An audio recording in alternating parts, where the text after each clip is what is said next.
आयत नंबर 2 की तरफ। तिलावत करते हैं।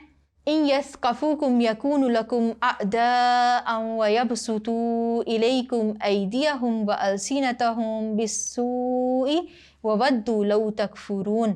लफ्ज़ी तर्जुमा देखते हैं। इन अगर, यस्कफूकुम पाएँ तुमको, यकूनु होंगे, लकुम वास्ते तुम्हारे, अअदाअन दुश्मन, व और यबसुतु खोलेंगे, इलैकुम तुम्हारी तरफ, ऐदियहुम अपने हाथ, व अलसिनतहुम और अपनी ज़ुबानें, बिस्सूई बुराई के साथ, व और वद्दू दोस्त रखते हैं, लव काश के, तकफुरून काफिर हो जाओ तुम। बामुहावरा तर्जुमा देखते हैं।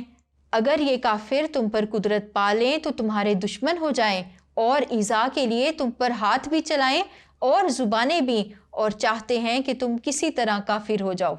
ये थी आयत नंबर 2। आइए अब इस आयत का मफ़हूम जानते हैं। इस आयत का रब्त भी पिछली आयत के साथ है।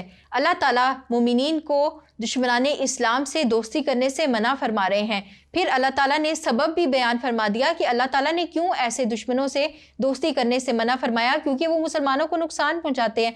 फिर मज़ीद इस आयत में ये वजाहत फरमाई है कि अगर कभी ये काफिर तुम पर गालिब आ जाएं तो अपने हाथों से और अपनी ज़ुबानों से तुम्हें ईज़ा पहुंचाते हैं, और उनकी तो ख्वाहिश यही है कि तुम किसी तरह काफिर हो जाओ।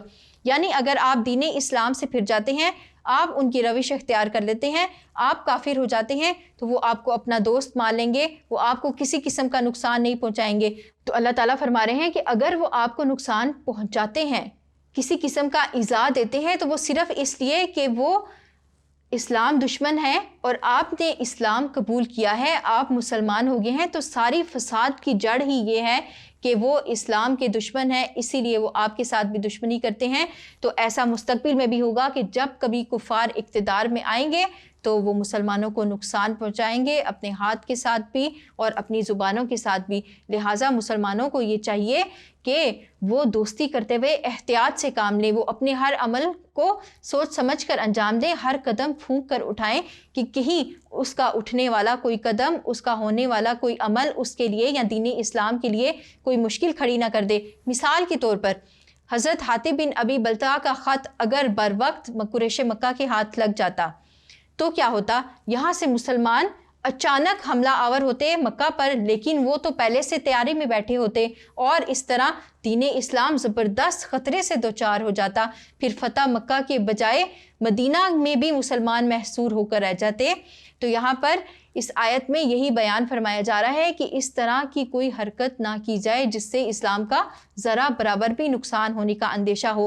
फिर इसके साथ साथ ये बात समझ लेनी ज़रूरी है, आज के दौर में भी हम ऐसा देख सकते हैं कि जब भी, जहाँ भी, जिस इलाके में, जिस मुल्क में कुफ़ार का गलबा है, वहाँ पर वो मुसलमानों पर जुल्म ढाते हैं। आप कश्मीर देख लें, आप इंडिया देख लें, आप दीगर इस्लामी ममालिक देख लें, शाम, फ़लस्तीन जहाँ पर इसराइल का कब्ज़ा है, तो वहाँ पर मुसलमानों पर तशद्दुद किया जाता है, मुसलमानों पर जुल्म ढाए जाते हैं।